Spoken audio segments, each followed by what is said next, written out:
Next topic है material cost control के अंदर में ABC analysis. Sir ABC analysis का मतलब क्या? A stands for always, B stand for better and C stand for control. Always better control analysis, ये पूरा थ्योरी डिपेंड करता है एक प्रिंसिपल पे। वो प्रिंसिपल का नाम है पेरेटो एनालिसिस। पेरेटो एनालिसिस, उसका स्पेलिंग चेक कर लेता हूँ क्या है। पेरेटो ना PA है शायद, है ना, PARETO ना, पेरेटो एनालिसिस या Pareto principle. Sir Pareto principles क्या होता है बताओ थोड़ा। पेरेटो प्रिंसिपल्स को हम लोग नाम दिए हैं 80-20 प्रिंसिपल्स। इसके ऊपर एक बुक भी आया है, वो बुक आप पढ़ोगे तो समझ जाओगे, आपके लिए बहुत यूजफुल है। सर पेरेटो प्रिंसिपल्स क्या होता है मतलब समझते हैं। अगर दिन में 10 घंटा पढ़ाई कर रहे हो ना, तो 8 घंटा का पढ़ाई जो होता है वो ऐसे ही होता है कि हाँ चल रहा है तो चल रहा है, और 2 घंटे का पढ़ाई इतना बढ़िया होता है कि इसमें सब याद रहता है। CA में इंटर कौन सा मेरा रजिस्ट्रेशन किए? सर जनवरी में रजिस्ट्रेशन किए। एग्जाम कब दोगे? दिसंबर में देंगे। 8 महीना 9 महीना 10 महीना हाथ में रहता है, 10 मंथ्स हाथ में रहता है। 10 मंथ्स में 8 मंथ तो ऐसे ही चले जाता है, पता नहीं चलता कि कैसे आ रहा है और कैसे जा रहा है। लास्ट का जो 2 महीना होता है ना, उसमें बहुत अच्छे से पढ़ते हैं। फॉर्म फिलअप कर लिए एग्जाम के 2 महीना पहले, अब तो क्योंकि पैसा लग गया है फॉर्म फिलअप कर चुके हैं, पढ़ो अच्छे से। 80-20 अगर आपकी दुकान में 100 कस्टमर्स आ रहे हैं, आपकी दुकान में कितने कस्टमर आ रहे हैं? 100 कस्टमर आ रहे हैं, तो 100 में से 20 कस्टमर आपको 80% रेवेन्यू दे रहे हैं। सपोज साल में आप 10 लाख का माल बेच रहे हो, तो जो 20 कस्टमर आते हैं ना आपकी दुकान में, 20% कस्टमर, और 20% कस्टमर आपका 8 लाख रुपए का रेवेन्यू जनरेट करते हैं। और जो 80% कस्टमर आते हैं ना, 80% कस्टमर, उससे आपको सिर्फ 20% रेवेन्यू मिलता है। तो आपको फोकस कहाँ करना चाहिए? आपको फोकस करना चाहिए 20% कस्टमर पे, जो आपका बिजनेस में 80% रेवेन्यू देते हैं। ठीक है, जैसे कि बात करें हम लोग हमारा IT सर्विसेज। IT सर्विसेज अगर आप देखोगे ना, तो हमारा मैक्सिमम IT सर्विसेज किसको जाता है? USA को जाता है, यूनाइटेड स्टेट्स ऑफ अमेरिका। और बाकी जो होता है वो अदर कंट्रीज को जाता है। तो USA हमको 80% रेवेन्यू देता है IT सर्विसेज से, और अदर कंट्री से कितना रेवेन्यू आता है?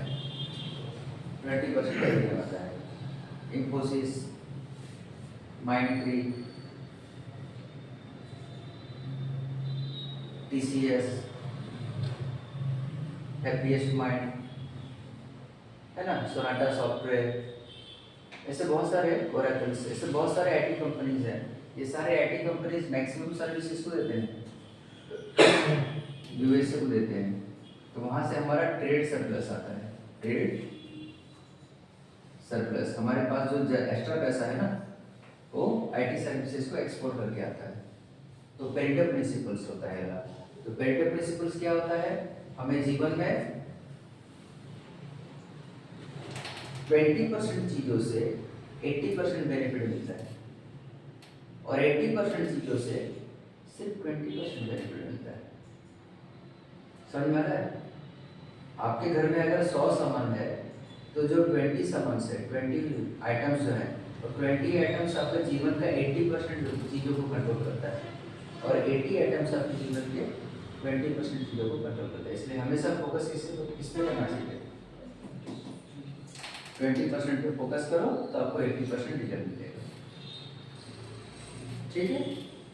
तो हमारा जो एबीसी एनालिसिस है वो पेरेटो प्रिंसिपल्स पे डिपेंड करता है, पेरेटो प्रिंसिपल्स पे आया है। सर कैसे काम करता है ये ना बताओ सर। बताता हूँ।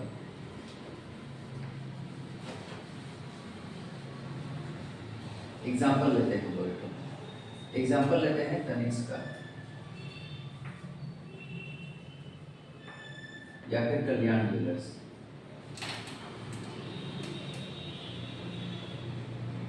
या फिर अरुंधति। ठीक है। तो अरुंधति का अगर हम लोग बात करते हैं तो अरुंधति 3 टाइप का प्रोडक्ट रखता है।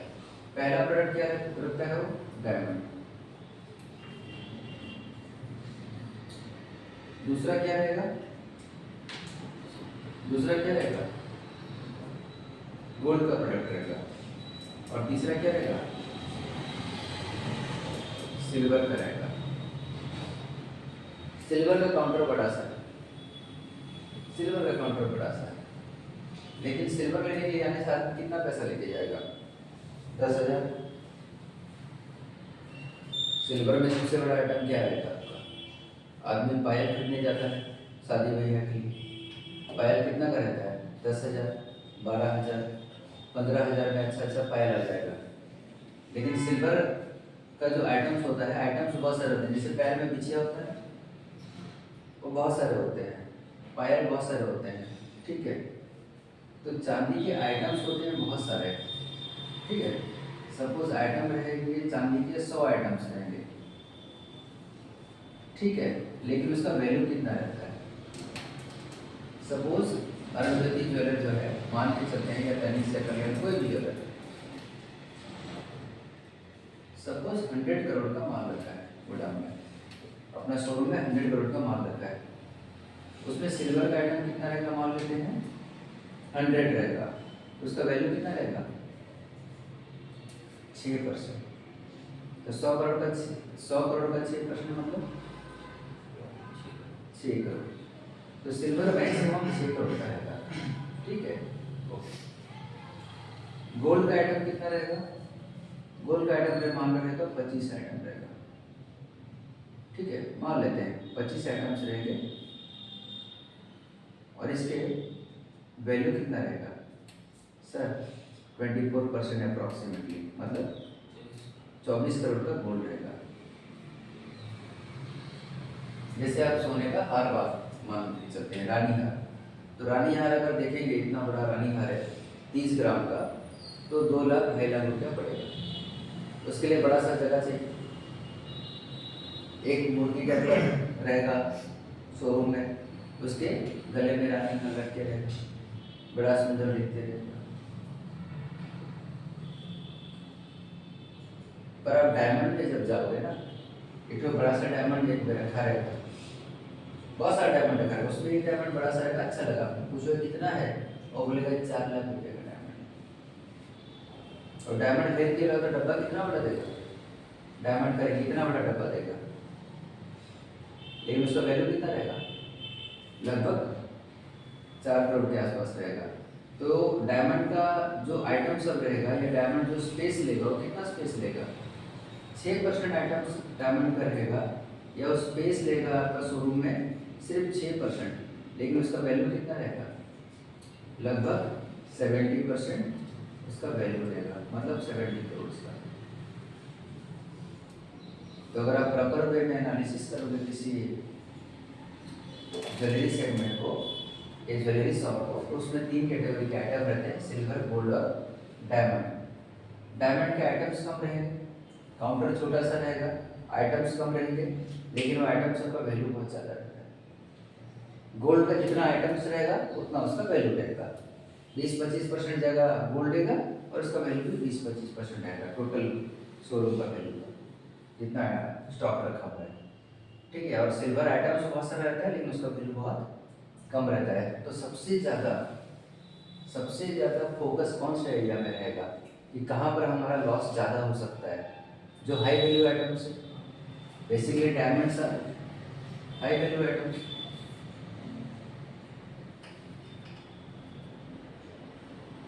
तो यहाँ पर हमको कैसा कंट्रोल करना पड़ेगा, ऑप्टिमम। ऑप्टिमम कंट्रोल करना पड़ेगा, सबसे बढ़िया कंट्रोल यहाँ डायमंड में रखना पड़ेगा, ठीक है। उसके बाद गोल्ड पे कैसा कंट्रोल करोगे आप,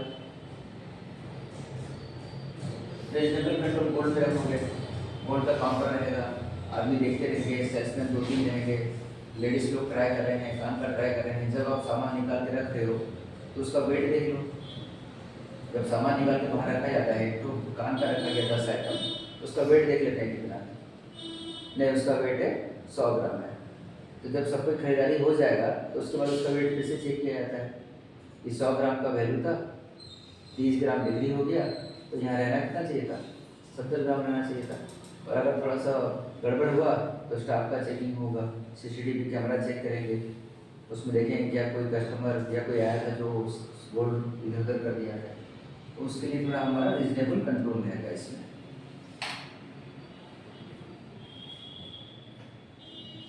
ठीक है, ठीक ठाक कंट्रोल हम लोग यहाँ पर रखेंगे। और सिल्वर का आइटम में कैसा कंट्रोल रखेंगे, नॉर्मल, ठीक है। चांदी कोई लेके जाएगा, बीसीआई को लेके चला जाएगा, एक पैर में लगाने का बीसीआई लेके चला जाएगा, कितना रुपया रहेगा, 70 रुपया, 80 रुपया, 90 रुपया। 90 रुपये से क्या फर्क पड़ेगा, छोटा सा आइटम है, 80-90 रुपये का चला गया, एक छोटा सा तो डायमंड चले जाएगा, उसमें तो फर्क पड़ेगा ना।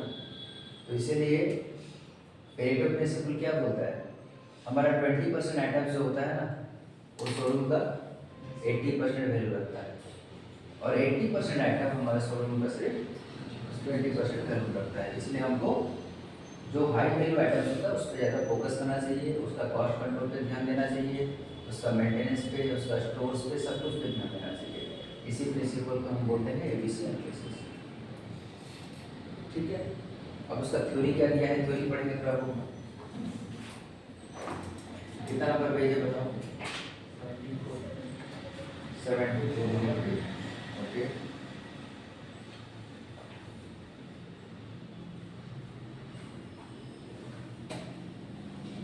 हाँ, ABC analysis, first line, ABC analysis is also known as Pareto analysis, is a technique used in inventory management to categorize items based on their significance.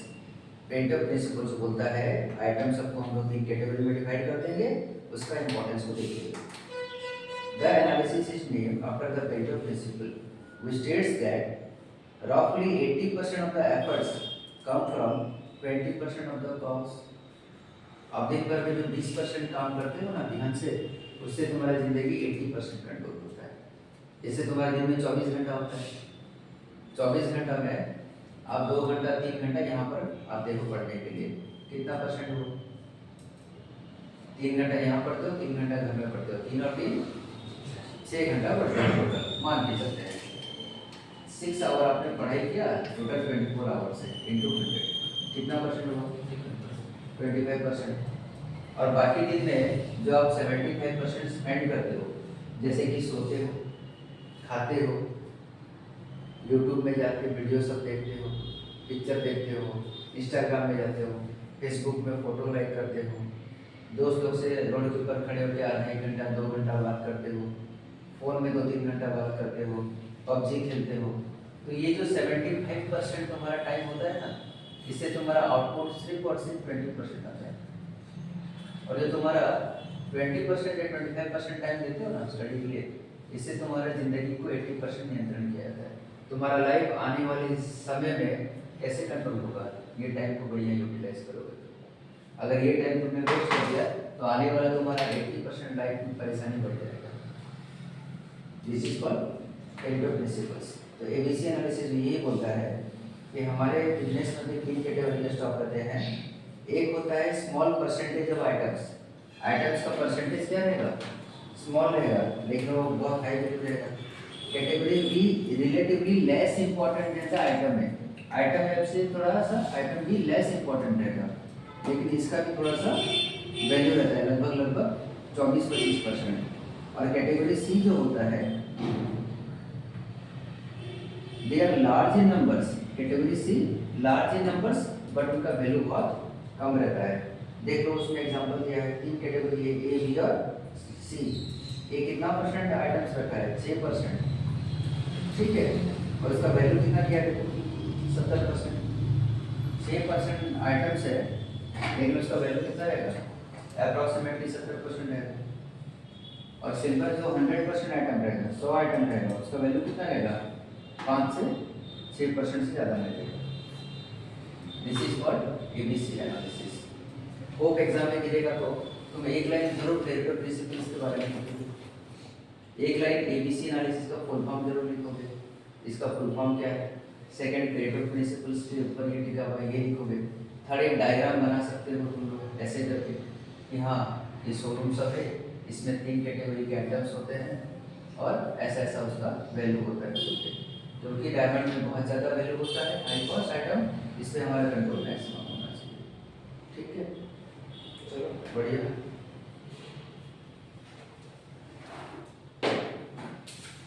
कल हम लोग प्रैक्टिकल करेंगे। प्रैक्टिकल का टॉपिक क्या रहेगा?